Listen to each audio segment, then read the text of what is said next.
consumidores, es decir, a las casas, de forma constante, con presión apropiada en cantidad suficiente y calidad adecuada. Esto que dice presión apropiada, cantidad suficiente y calidad adecuada, se llama demanda de agua. Entonces, la demanda de agua, cuando tú satisfaces la demanda de agua, quiere decir que te voy a entregar agua con presión, con cantidad y con calidad. Tres cosas para satisfacer entonces lo que podríamos llamar demanda de agua. ¿Cuáles son los parámetros básicos del diseño de redes? Primero es el área de proyecto. Y en el área de proyecto tienen que tomar en cuenta las áreas adyacentes también. No es específicamente el área de proyecto. Cuando estás construyendo, siempre se te acerca el vecino de al lado y te dice, para mí más. No hay duda de eso. Ya tengo la suficiente experiencia como para saber que eso ocurre. En La Paz, por ejemplo, en el proyecto Chuquiaguillo, había todo un barrio gigantesco al cual le han dado de crecimiento igual cero. Cuando yo he entrado a la construcción, no saben cómo estaba ese barrio. Estaba totalmente poblado el barrio. Y alguna vez se me ha ocurrido estar ahí y ha habido una señora que se me ha tendido a los pies, me ha agarrado de los pies y no me dejó caminar y me decía, hace 15 años estoy aquí y no tengo agua y mi casa está allá arriba. Y ustedes saben qué es lo que yo pienso de la gente pobre y el agua. Ellos son los que tienen que tener agua porque ellos tienen menos acceso a la salud. Si alguien me va a preguntar, siempre mi opción va a ser por los pobres, siempre. Y eso no tiene que ver con partido político, esto tiene que ver con mi profesión. Yo soy profesional del agua y siempre vamos a llevar agua.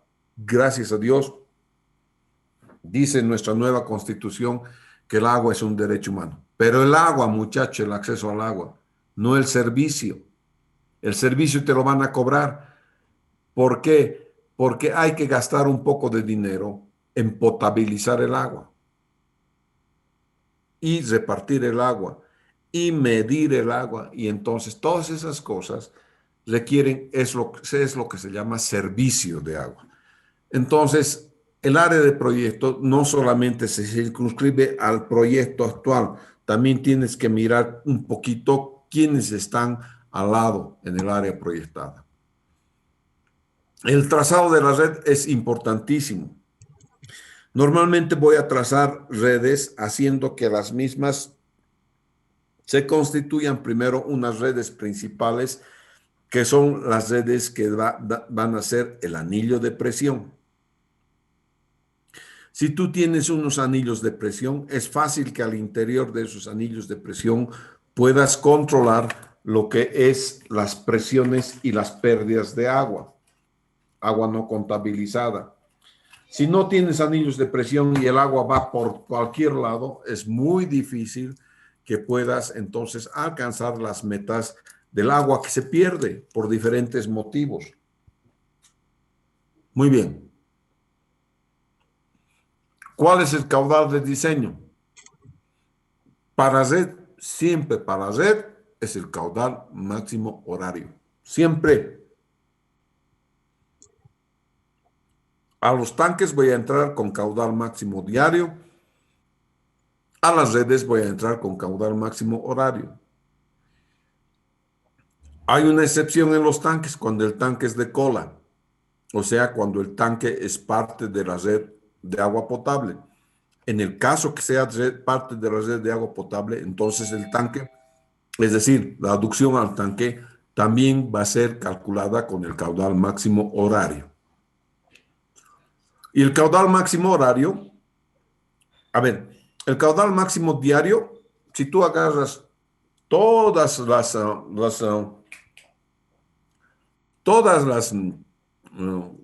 los registros de todos los años, va a haber un día en el que más has gastado agua. Normalmente es en verano, digamos el 28 de febrero en el año 1965. En 1966, el 13 de marzo. En 1967, el 2 de enero. Entonces, para cada año hay un día de máximo consumo. Tú agarras ese día de máximo consumo y haces la estadística de eso. Y entonces dice, para esta población, el día promedio de máximo consumo es, el consumo máximo promedio es tanto, promedio diario, máximo diario, perdón, ¿no es cierto? Y entonces, claro, porque en los demás días tú sacas el promedio, digamos, el promedio de todo el año puede ser 5, ¿no? Pero ese día de máximo te has tirado 8, por así decir, ¿no? Entonces, todos los 8, todos los 9, todos esos máximos los sacas aparte por año, les haces la estadística y eso es entonces el caudal máximo diario, que obviamente tiene una relación con el caudal medio. Y esa relación es del 20 al 20, o puede ser 20%, puede ser 50% más del caudal medio. Ahora bien, agarras todos esos días que has separado de los máximos consumos, y ahora vas a entrar dentro y vas a ver cómo se ha gastado en ese día de máximo consumo. Pucha, caray, a las 8 de la mañana era poquito, pero 8:30, o sea, un pico mortal. 9, otro poquito. Entonces vas analizando cada uno de los parámetros que se han dado en ese día, específicamente en ese día. Y así haces con los días que has escogido para cada año máximo diario, ¿no es cierto? Esos picos que tú encuentras en cada uno de esos registros máximos diarios son los máximos horarios. Por lo tanto, el caudal máximo horario es parte del caudal máximo diario. Es decir, es una fracción que vas a multiplicar, un coeficiente que vas a multiplicar por el caudal máximo diario, porque es parte componente de esos días de máximo consumo. Presiones de servicio. La presión estática no debe ser más que 70 metros de columna de agua. ¿Qué quiere decir esto, jóvenes? En la noche, a las 2, 3 de la mañana, casi nadie utiliza agua. Como casi nadie utiliza agua, la presión que se va a imponer en cualquier punto es la presión estática, es decir, la diferencia geométrica entre el punto de donde sale el servicio al punto donde tú estás considerando. Esa diferencia geométrica máxima es 70 metros de columna de agua. ¿Cuándo se presenta? En la madrugada, en la noche, o cuando más bien no hay consumo en realidad. Entonces, en esos casos, en la red de agua de distribución no puedes pasar de 70 metros columna de agua. Muy bien, abro las pilas, abro todo, a las 8 de la mañana empieza el jolgorio de la ciudad y la presión de servicio, la presión con la cual debe entrar a tu casa, debería ser como mínimo 13 metros de columna de agua, pero normalmente hacemos que una buena presión esté alrededor de 50 metros de columna de agua, 40, 50 metros de columna de agua, que sería una buena presión de servicio. Sin embargo, la norma boliviana te da las presiones de 5, 10 y 13 metros. 13 metros para una población como Cochabamba. Entonces, en Cochabamba voy a tener 13 metros de columna de agua. Y parte de Cochabamba, les aviso, es la zona sur. Y parte de Cochabamba es la zona norte. Y parte de Cochabamba es la zona central. Sí. Tienes un solo servidor que es CEMAPA en toda la zona de concesión. No es que el barrio de fulanito, aquí somos 600 nomás, como somos 600 nomás, 5 metros de columna. No, no, no, no. Eres parte del servicio de CEMAPA. Como tal, estás en una urbe. Como tal, tu presión mínima tiene que ser 13 metros de columna de agua. Aquí en esta ciudad y en la zona de concesión de Semapa no hay privilegiados. Todos recibimos lo mismo como mínimo. Velocidades de diseño. Normalmente no vas a pasar de 2 metros sobre segundo. Eso es para prevenir un poco el golpe de ariete. Esta formulita no sé de dónde viene, pero tú normalmente no pasas de 2 metros sobre segundo. No se olviden que la ecuación de la energía, Z más P sobre gamma más B cuadrado sobre 2G.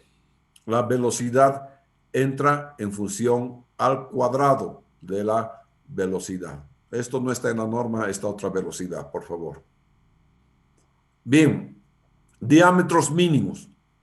En poblaciones menores a 2.000 habitantes, 1 pulgada. De 2.000 a 20.000, 1,5. Y mayores de 20.000, 2 pulgadas es entonces el mínimo diámetro. Dicho esto, yo estoy cambiando ahora los diámetros de todo el casco viejo. Estoy por la Plaza Cobija en este momento. Entonces, en las mañanas, ustedes me pueden ver en la Plaza Cobija. Estamos haciendo el cambio trenchless, quiere decir sin zanja, ¿no es cierto? Y ahí estamos haciendo el cambio de las viejas tuberías a las nuevas tuberías.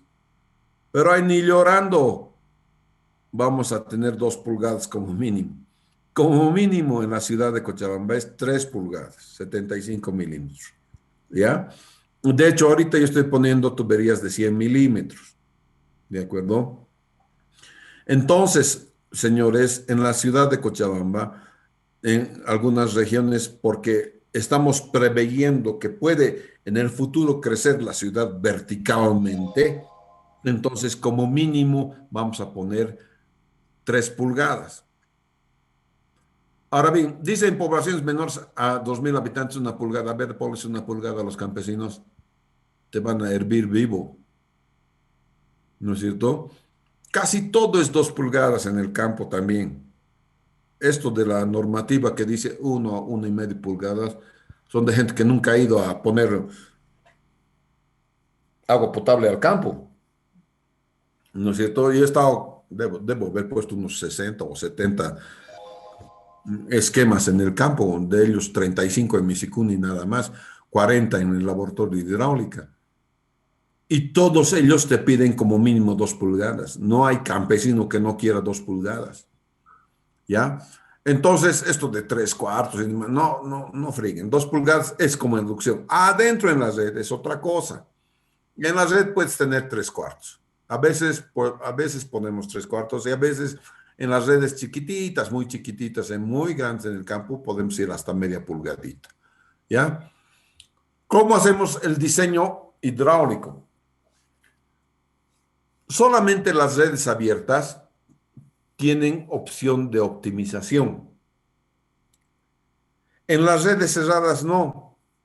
En las redes cerradas o malladas se tienen que hacer varias corridas. O sea, la primera corrida que haces en una red mallada no siempre es la buena. Ahí vos vas haciendo algunos cambios. Esta aduccióncita un poquito más gruesa, otro más. Vas haciendo cambios de manera que vas a optimizar el diseño. Ese proceso de optimización hay. El WaterCAD tiene un proceso built-in, es decir, que está dentro del software para poder hacer una cierta optimización. Pero aún así sigue siendo una propuesta. ¿Ya? Entonces, hay que ver cómo vas a optimizar las reglas, las redes malladas. En las redes abiertas, no hay duda, se puede optimizar.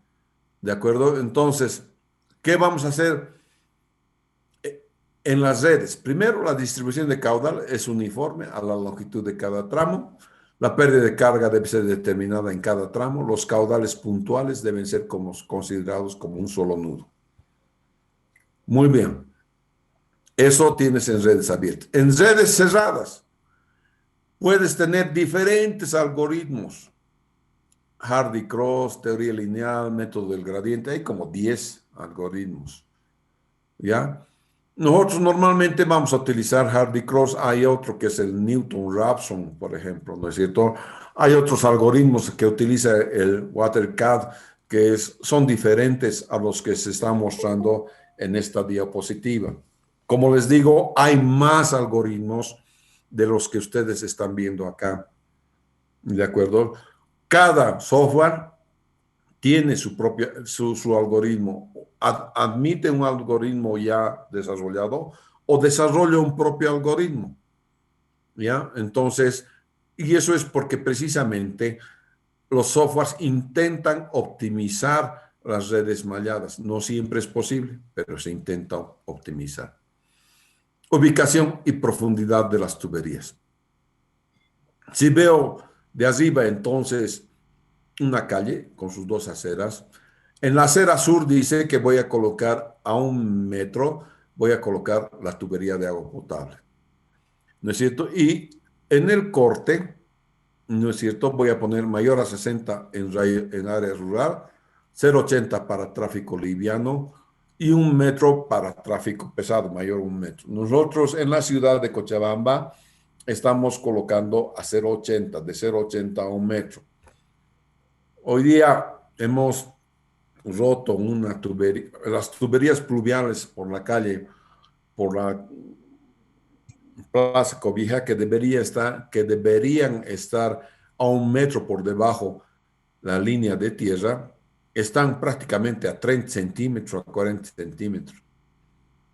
Entonces eso es bien peligroso para nosotros y hemos roto una tubería principal de agua potable el día de hoy. ¿No es cierto? Porque claro, si está tan arriba la pluvial, inmediatamente por debajo no la hemos visto a la tubería principal de agua potable. Entonces, estas tuberías van a ir así al sur y al este. Al sur aquí, y si damos la vuelta a este gráfico, ¿no es cierto? Al este también, al sur y al este. ¿Ya? Bien, entonces, si esta es una malla, o también llamado un cuartel, ¿no es cierto? Estos cuarteles normalmente tienen en promedio 500 metros, desde aquí hasta aquí son 500 metros, desde aquí hasta aquí 500 también. Pueden ser aquí 300 y aquí 500, sí, no está escrito en piedra, ¿no es cierto? Pero tú vas a calcular, el cálculo de una red se hace en esta red mallada. Y el resto es la tubería de relleno. ¿Ya? Entonces, donde voy a calcular las presiones es en la red mallada. En el resto, simplemente voy a rellenar la red. ¿Ya? Entonces, en otras palabras, lo que estás viendo con válvulas es la red principal. En esa red principal voy a colocar las válvulas de corte. ¿Ya? Muy bien. ¿Qué tipo de válvulas vamos a encontrar en las redes? Primero, las válvulas de control. Son las válvulas con las cuales voy a manejar las redes. En otras palabras, hoy día, por ejemplo, le hemos dado a una red principal. Entonces, de algún lado hay que bloquear, de algún lado hay que cerrar. Entonces, cerramos las válvulas, ¿no es cierto? Y reparamos la red. ¿Ya? Entonces, eso tiene que ser con válvulas de manejo de red o válvulas de control. Existen también válvulas de purga de aire o ventosas, sobre todo en las redes que tienen bajos, altos y bajos, como piquitos y además tienes valles. Entonces vas a tener las purgas de aire. Si tienes valles, vas a tener las válvulas de limpieza o de drenaje o de desagüe. Algunas veces colocamos válvulas de retención, por ejemplo, si estoy en el tanque de cola, estoy llenando el tanque de cola. Entonces, por un lado está yendo el bombeo a un tanque X y por el otro lado está yendo al tanque de cola hasta que se llena. Cuando se llena el tanque de cola ya no puede volver por la misma tubería. Para eso le vas a colocar una válvula de retención. Entonces, el tanque de cola una vez lleno va a atender al área de servicio, ¿no es cierto? Y entonces para eso colocas válvulas de retención. También colocas válvulas de retención donde quieras que no retroceda el agua y vaya en una sola dirección. Son válvulas también conocidas como unidireccionales.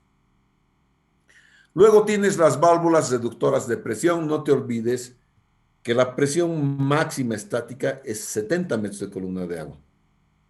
Si se pasa eso, necesariamente tengo que colocar a la entrada a mi barrio, tengo que colocar una válvula reductora de presión.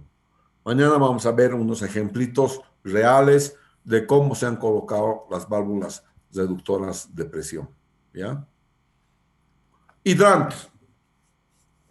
La norma dice que cada 500 metros debes tener un hidrante. Estamos intentando cumplir con esto. En la renovación de las redes, estas que estamos haciendo en la parte central de Cochabamba, vamos a colocar hidrantes, de este tipo de hidrantes. Y las vamos a colocar en las redes principales, donde obviamente tengo mejor presión, ¿no es cierto? Las tuberías son de diámetro más grande, por lo tanto, su pérdida de carga es menor. Se trata de que cuando venga el carro bombero pueda destapar una de estas cosas y pueda llenar su tanque directamente y no ir, sabe Dios, hasta dónde a llenar su tanque. Entonces se supone que estos hidrantes en la ciudad de Cochabamba me van a permitir hacer eso. En otros países, estos hidrantes tienen otra reglamentación. Mínimo, minimorum tienen que tener 35 metros de columna de agua. De tal manera que aquí podrías enchufar directamente una manguera y con eso empezar a hacer el combate contra incendios. En la red que nosotros tenemos en la zona central de Cochabamba, la presión está alrededor de 13 metros de columna de agua como mínimo. Y entonces no podemos hacer eso, ¿no es cierto? Y por eso vamos a colocar para que podamos ayudar a los bomberos a llenar sus tanques, sus camiones, los camiones que son de combate contra incendio. Bien, ¿qué tipos de red hay? Esta es una red abierta, ¿no es cierto? Es una tubería principal y de la tubería principal se desprenden entonces tuberías secundarias hacia los puntos de consumo. A veces estos puntos de consumo son en poblaciones rurales, a veces son entonces, qué sé yo, piletas públicas. No necesariamente voy a darles entonces en cada una de las casas, sino más bien voy a entrar a piletas públicas. Es posible. Así puede estar constituida una red de agua. Esa es una red ramificada. Cuando tengo entonces las redes ramificadas, ¿no es cierto? Voy a tener el método de simultaneidad de uso y el número de grifos. Como les decía, normalmente voy a tener esas redes abiertas en zonas rurales y van a grifos, a piletas. Las piletas pueden ser simples o también pueden ser dobles. Pero ahora bien, decimos, no todas las piletas están abiertas al mismo tiempo y por lo tanto tenemos un factor de K, un factor de simultaneidad que es K. Y el caudal por grifo, por lo menos es 0.10 litros por segundo. Entonces, cada grifo, si tienes dos grifos en una pileta, entonces son 0.20 litros por segundo. ¿No es cierto? Y el coeficiente de K de simultaneidad es este. Entonces, si tienes un solo grifito, esto se te hace indefinido, 1/0 no existe, ¿no es cierto? Si tienes dos grifitos, es 2 menos 1, 1/1, K vale 1. Para más de 2, para número 3, 4, recién sirve, porque van variando. Entonces, aquí tienes en esta tablita, es el resultado de aplicar esta formulita para los números de grifos. Entonces, al principio de la red tienes dos grifitos. Vas yendo más allá, ya tienes 4 grifitos. Vas yendo más allá, ya tienes 6 grifos. Entonces, este K va variando. El coeficiente de simultaneidad va variando. Existe también un otro método de poder asignar los caudales a los nodos, que se llama el método de la longitud unitaria. Lo que haces es dividir el caudal máximo horario entre la sumatoria de la longitud virtual. Verán que aquí no estoy hablando de longitud real, estoy hablando de longitud virtual. Y vamos a ver qué significa longitud virtual. Por ejemplo, esta parte no atiende a nada, simplemente es aducción. Por lo tanto, su longitud virtual es cero. Pero este ramal está atendiendo a este lado y está atendiendo a este lado. Entonces, su longitud virtual es 2 veces la real porque es. Este atendiendo a un solo frente, probablemente aquí sea Parque o la Plaza Colón, por así decirlo, ¿cierto? Entonces, solamente atiende un frente. Entonces, su longitud virtual es también a la longitud real. Lo mismo que estoy haciendo así y estoy pensando en el método de la longitud para redes abiertas, también lo puedo hacer con redes cerradas. ¿Ya? Estas son las piletas públicas. Aquí tienes una pileta pública de un solo grifo. Ahora es bien difícil que tú pongas este grifo así, porque normalmente lo dejan abierto. Listo, se acabó. Toda tu fuente de agua se terminó en un solo día. Entonces, estos grifos normalmente nosotros colocamos de tal manera que tienes que subir los paquetes de agua y por gravedad bajan y obturan, ¿no es cierto? De tal manera que el gasto sea aproximadamente controlado. Muy bien. Verán aquí, siempre están jugando muchachitos, muchachitas, y además aquí normalmente voy a poner lavandería.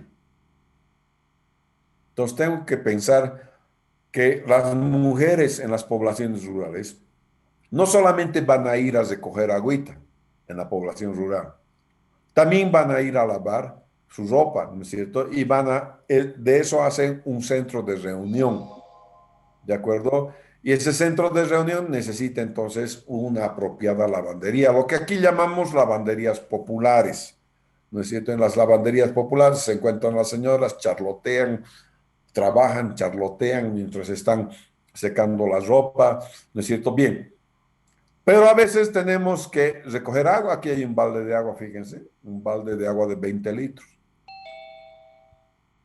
Este baldecito de agua de 20 litros tengo que llevar a mi casa. Cuidado que sea más que de 200 metros. A ver, tú llevas 200 metros este balde de agua, te cansa. Entonces la distancia máxima, maximorum, va a ser 200 metros entre piletas. Es mejor que sea menos. Sería ideal que sean a 100 metros las piletas, ¿no es cierto? Nada más acá 100 metros.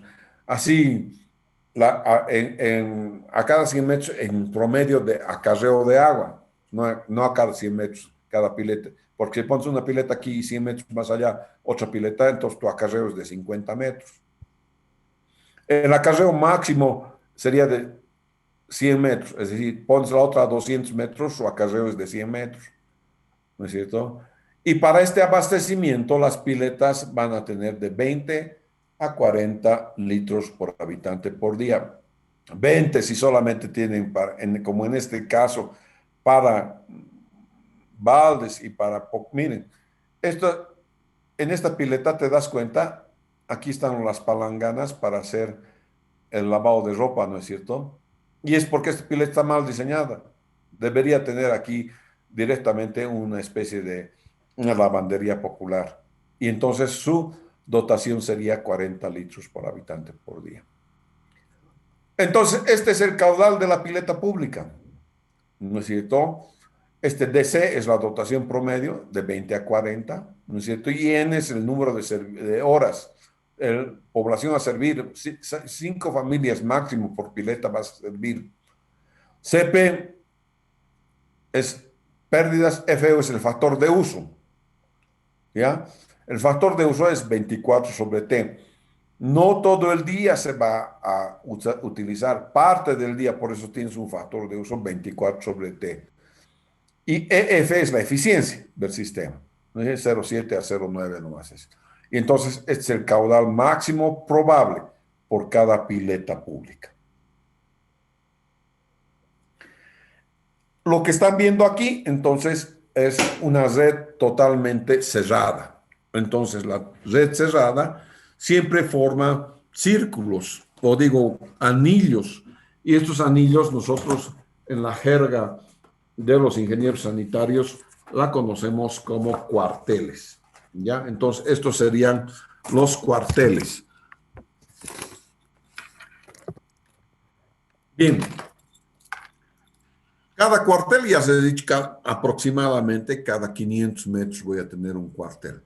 Esta es parcialmente interconectada. Miren, si tienes una cosita así, es que esta tubería está yendo así, de lado a lado, y aquí tienes otra tubería que no se interconecta con esta, directamente de lado a lado también. Entonces, esta tubería y esta tubería se sobreponen. En cambio, estas no, estas se interconectan. Aquí hay una cruz, ¿ya? Estas se sobreponen, ¿ya? Depende entonces de qué tipo de red estás queriendo construir. Mucho de la red en las zonas centrales de este tipo. Se cruzan dos tuberías. Bien, un principio fundamentalísimo de de todo sistema, de cualquier software que tú vayas a emplear, es el que el caudal que está entrando es el mismo caudal que está saliendo. En este caso está entrando este nodo 100, sale 40 más 30 más 30, tiene que salir 100. De tal manera que la sumatoria de caudales en el nodo siempre sea cero. Y entonces esto se conoce como equilibrio de caudales en los nodos. Ya siempre de los simples va a haber entonces un equilibrio de caudales en los nodos. Hemos visto entonces lo que es la repartición de agua con la longitud unitaria. Este es por área. Y lo que hacemos por área es sacar las mediatrices, ¿no es cierto? Mediatrices. Entonces, en verde, por ejemplo, ves tú las mediatrices que conforman un área. Esta área es servida por este nodo. Entonces, tienes áreas que van a ser servidas por nodos, ¿no es cierto? Entonces, hay muchas áreas que pueden ser, qué sé yo, servidas por los nodos. Aquí, por ejemplo, este nodo va a tener esta área.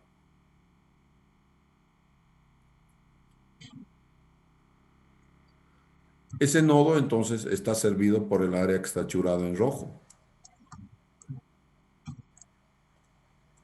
¿no es cierto? Fíjense entonces que cada nodito atiende entonces una determinada área, ¿de acuerdo? Siempre va a suceder eso. Cada nodo entonces va a atender una determinada área. Entonces el caudal unitario nuevamente es el caudal máximo horario dividido entre el área total, el área útil total. ¿Ya? Tienes que ver si vas a dividir entre el área total útil o vas a dividir entre el área total neta. Son diferentes, ¿ya? Si ese, vas a ver, entonces, hay que distinguir ya en el ejercicio profesional te vas a dar cuenta si estás dividiendo en el área total bruta o el neta. Normalmente yo hago en la área total bruta, de acuerdo en hectáreas. Y entonces para no complicarme demasiado, ¿ya? Y ese va a ser, de todos modos, una vez que vaya a correr el sistema, voy a balancear, ¿ya? Tienes también el método de la densidad poblacional, que el caudal en un nodo es el caudal unitario poblacional por la población, pero es facilito aquí también en el nodo, mira, esta área que está en verde o el área que está churada, tú la multiplicas por la densidad poblacional de área en habitantes por hectárea y vas a tener los habitantes conectados, ¿no es cierto? Estos habitantes conectados, esta población. Y tienes, obviamente, si en vez de dividir el área, tienes la población total, la divides entre el área, entonces tienes la densidad poblacional. Es una otra manera también sencilla de poder asignar caudales a nodos. Entonces, una de las cosas principales en redes de agua potable es que debes asignar caudales a los nodos, ¿ya?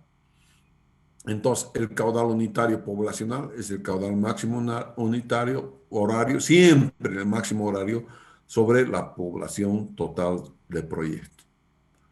Muy bien.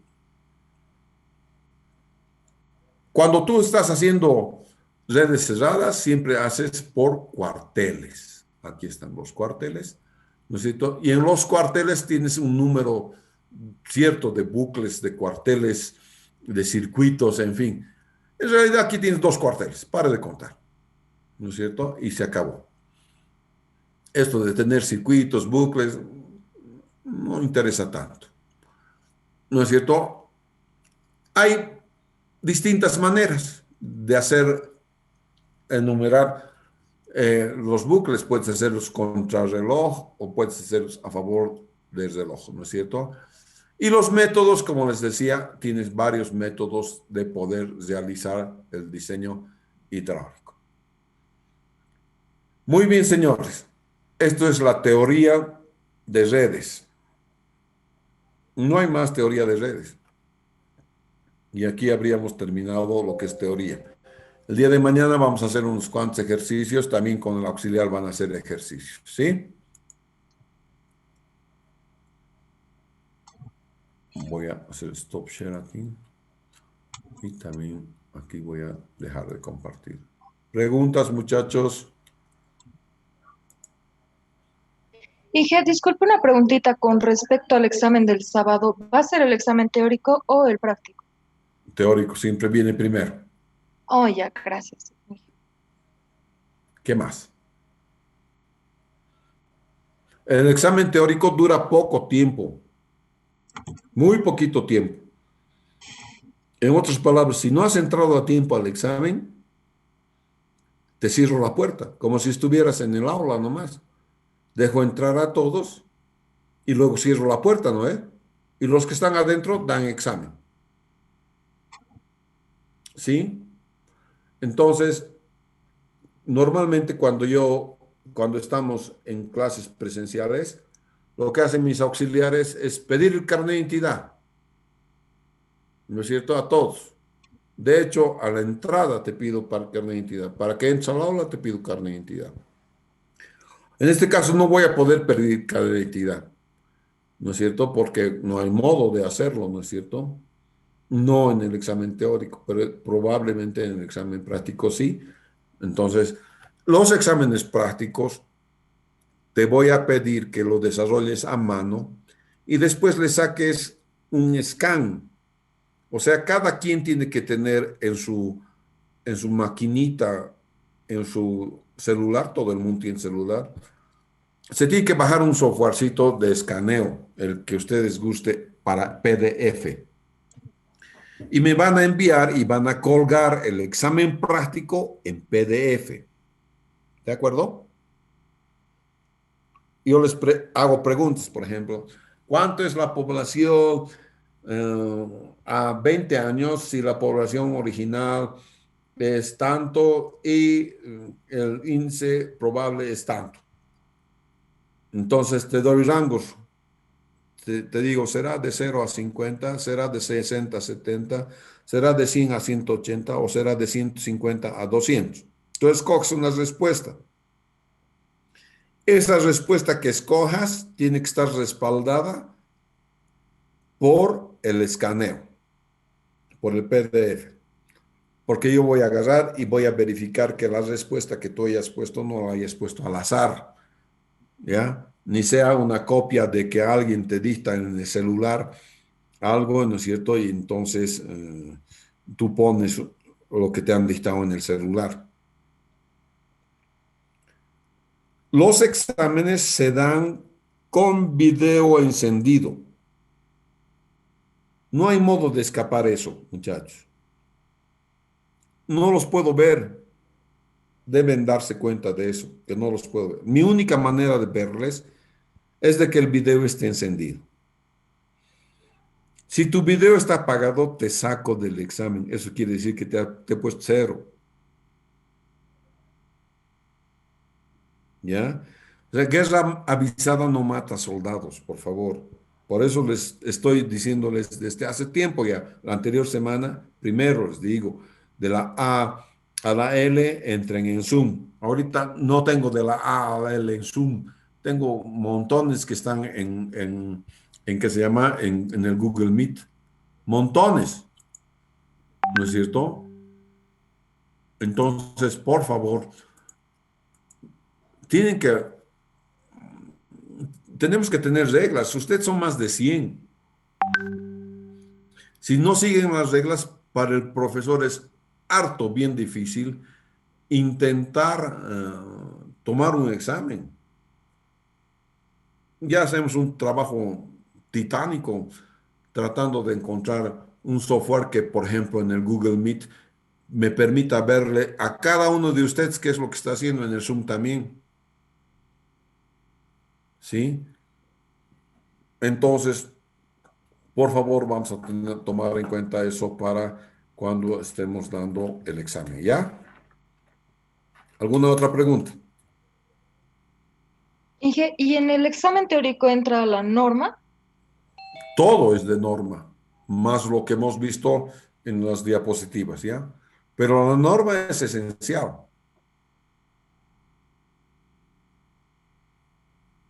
¿Otra pregunta? ¿El examen teórico va a ser marcando distinto en una planilla o va a ser también escaneando hojas? No lo sé. Nunca preparo un examen con una semana de anticipación. Lo preparo 24 horas antes.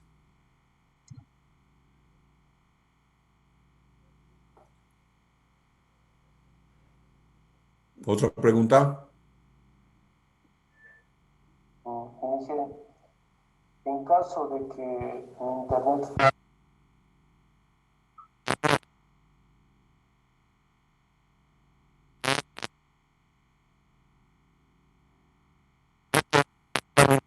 No hay forma de que yo no sepa que tú te has salido del Zoom o del Meet para hacer otra cosa, para, por ejemplo, preguntar a alguien que está a tu lado, más allá, cómo se hace una cosa u otra.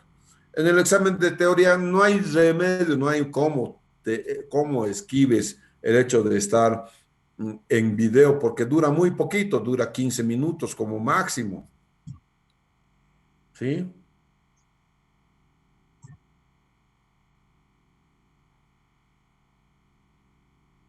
¿En cuánto tiempo nos va a dar para subir los PDFs y los que subimos? Del examen práctico, 5 minutos. Sí,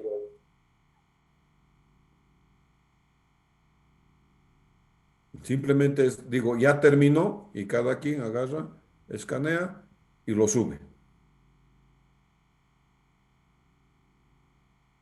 Cuando va a escanear, algunas veces alguna gente tiene en el que se llama, en el celular está pasando el Google Meet o el Zoom, ¿no es cierto? Entonces, en ese, solamente 5 minutos puede alejarse, ya sea del Meet o del Zoom. Pero eso yo lo veo. Es decir, Zoom me reporta eso, también me reporta eso el Google Meet, cuando has abandonado la sesión y cuando te has vuelto a meter a la sesión. Si es que algunas veces se corta y enseguida se meten. Eso te lo ve tanto el Zoom como el Google Meet, ¿ya?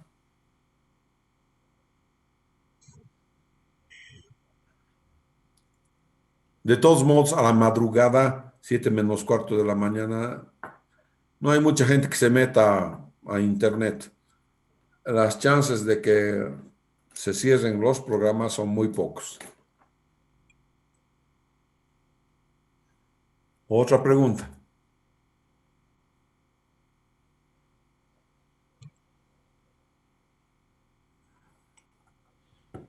Más nada. Hasta mañana entonces, señores. Hasta mañana, Inge. Inge, buenas noches. Chao.